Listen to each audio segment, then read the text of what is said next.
Halo sahabat nonton, gimana kabar kamu? Semoga kalian sehat selalu ya. Kali ini teman nonton kamu mau bawain cerita dari drama yang berjudul Miss Incognito. Yuk daripada kelamaan kita mulai aja ceritanya. Drama dimulai dari seorang wanita bernama Bu Semi yang sedang melamar kerja sebagai seorang guru TK.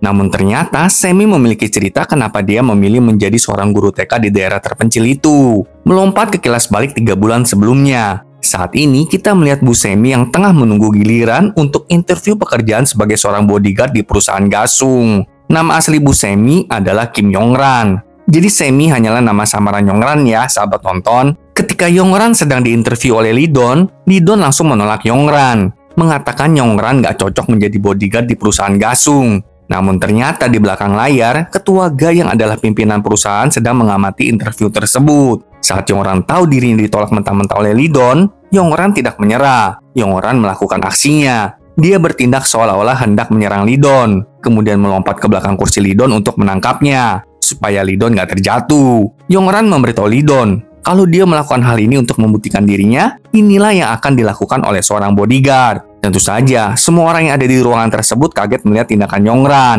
Begitu juga dengan ketua Ga yang menonton. Namun sepertinya, ketua Ga terpikat dengan kata-kata dan tindakan Yongran, sehingga ketua Ga segera menerima Yongran sebagai pengawal pribadinya. Setelah interview itu, Lidon memperingatkan Yongran kalau mulai sekarang, Yongran harus selalu siap siaga. Nggak ada libur deh pokoknya. Namun pada saat yang sama, Lidon menerima panggilan telepon dan segera mencabut penerimaan Yongran, yang berarti Yongran langsung dipecat. Duh, ini perusahaan gimana dah? Galau banget. Yongran pun akhirnya keluar gedung dengan sangat putus asa dan frustasi. Apalagi ketika dia mendapati sepatunya rusak. Sementara ketua Ga melihat tingkah laku Yongran dari CCTV-nya. Malam itu ketika Yongran pulang ke rumah, dia mendapati ibunya hendak pergi keluar dan menyadari kalau ibunya mengambil uang sewa rumah mereka. Yongran yang udah mengalami hari buruk segera membentak ibunya, menyuruh ibunya untuk bertobat. Tapi ibunya sebodoh amat. Dia pergi begitu aja meninggalkan Yongran. Sedangkan di tempat lain, Lidon memberitahu ketua Ga kalau Yongran dipecat karena pernah punya catatan kriminal. Jadi dulu sewaktu masih sekolah, Yongran pernah mencuri pembalut saking nggak punya duitnya. Karena itulah Yongran dihukum penjara selama beberapa bulan. Lidon menambahkan, memang setelah itu Yongran tidak melakukan tindakan kriminal apapun. Tapi masalahnya, Yongran punya utang akibat ibunya yang kecanduan berjudi. Mendengar laporan itu, ketua Ga mengatakan kalau orang seperti Yongranlah yang dia butuhkan. Seseorang yang memiliki keputusasaan besar. Dengan begitu, meski ketua Ga bersikap kasar pun, orang itu pasti tidak akan mudah pergi. Ketua Ga lalu dengan tegas meminta agar Lidon membawa Yongran kembali ke perusahaan. Keesokan harinya, kita diperkenalkan kepada seorang pria bernama Dongmin. Dongmin bekerja mengirimkan stroberi ke berbagai tempat, seperti pasar dan juga kediaman ketua Ga. Sedangkan Yongran, dia akhirnya sampai juga di kediaman ketua Ga untuk memulai kerjanya. Pelayan Choi menyambut Yongran dan memberitahunya banyak hal. Pelayan Choi juga mengantarkan Yongran ke kamarnya. Pelayan Choi memberitahu Yongran kalau dia akan sekamar dengan Hyeji. Setelah itu, Yongran segera menemui Lidon untuk urusan pekerjaan, di mana Lidon menjelaskan pekerjaan Yongran.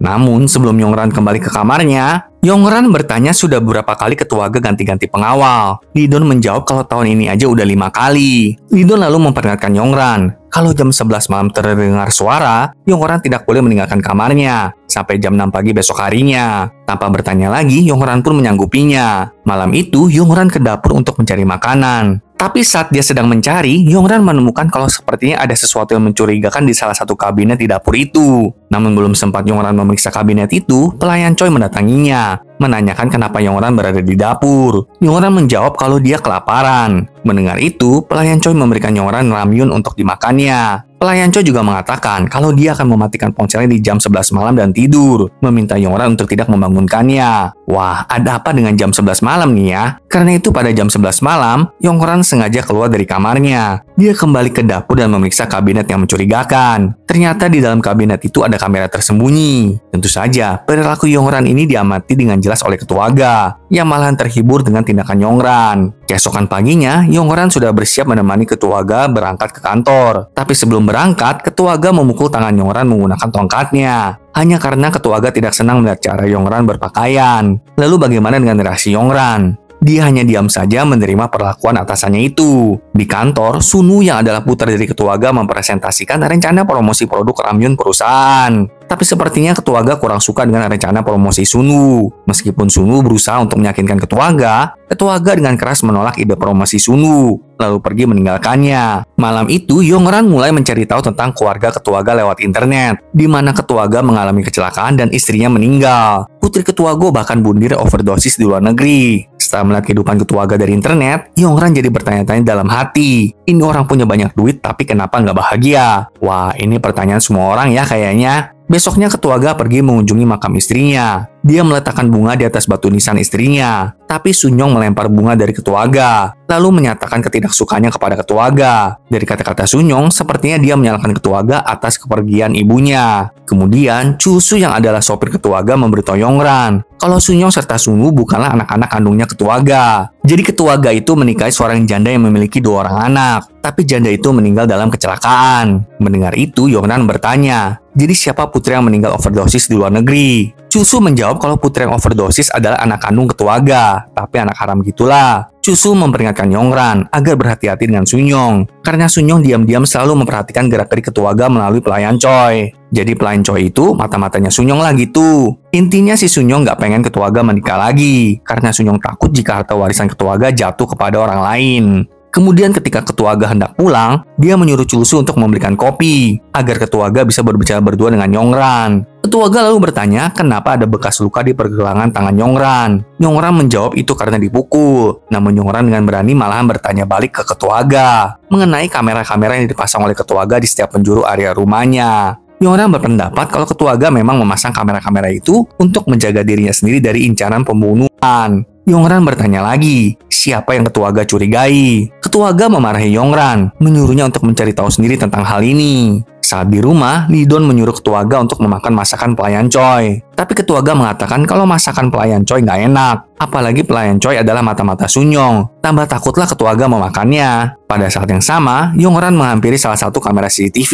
Kemudian menunjukkan sebuah kalimat kepada Ketuaga yang mengatakan, uangmu banyak, pekerjakan orang kek buat masak enak untuk dirimu. Melihat pesan dari Yongran, Ketuaga pun tertawa. Kemudian suatu hari, Lidon membagikan uang bonus kepada para pelayan di rumah Ketuaga. Yang berarti hari itu seluruh pelayan boleh meninggalkan rumah Ketuaga. Namun Yongran kan nggak punya tujuan ya. Jadi dia tetap berada di kamarnya sampai malam. Ketika malam tiba, Yongran merasa kelaparan. Jadi dia pergi ke dapur dan menemukan Ketuaga yang sedang memasak ramyun. Ketuaga menyediakan ramyun itu untuk Yongran. Dan selagi Yongran memakannya, Ketuaga jadi teringat oleh putri kandungnya yang mati overdosis. Yongran menyadari kalau Ketua teringat akan putri kandungnya, lalu menanyakannya. Ketuaga kemudian bercerita kalau dulu dirinya pernah berpacaran sebentar dengan seorang wanita, tapi setelah putus, wanita itu melahirkan seorang putri. Putri itu ditinggalkan di panti asuhan selama 19 tahun, dengan tidak mengenal Ketuaga sebagai ayahnya. Namun akhirnya Ketuaga mengetahui kebenaran ini, tapi dia malahan mengirim putrinya ke luar negeri. Sekarang, Ketuaga menyesal karena tidak pernah menunjukkan rasa sayangnya kepada putrinya. Rasa sayangnya itu tertutupi oleh rasa bersalahnya yang besar. Namun pembicaraan itu terputus karena seseorang ngebel rumah Ketuaga. Orang itu adalah Sunyong. Dia hujan-hujanan mendatangi rumah Ketuaga karena telah mendapatkan laporan dari pelayan Choi kalau Yongran dan Ketuaga sedang berduaan di rumah. Karena khawatir, Sunyong segera mendatangi rumah Ketuaga. Dia dengan kalut memeriksa satu persatu ruangan di rumah tersebut untuk mencari Yongran. Gila, ini cewek kurang kerjaan banget dah ya. Sedangkan Yongran, dia beneran bersembunyi di sebuah kabinet. Karena Sunyong gagal menemukan Yongran, dia pun pergi meninggalkan rumah Ketuaga. Keesokan paginya, Yongran dipanggil oleh Ketuaga ke ruangan pribadinya. Yang banyak rekaman CCTV itu sahabat nonton.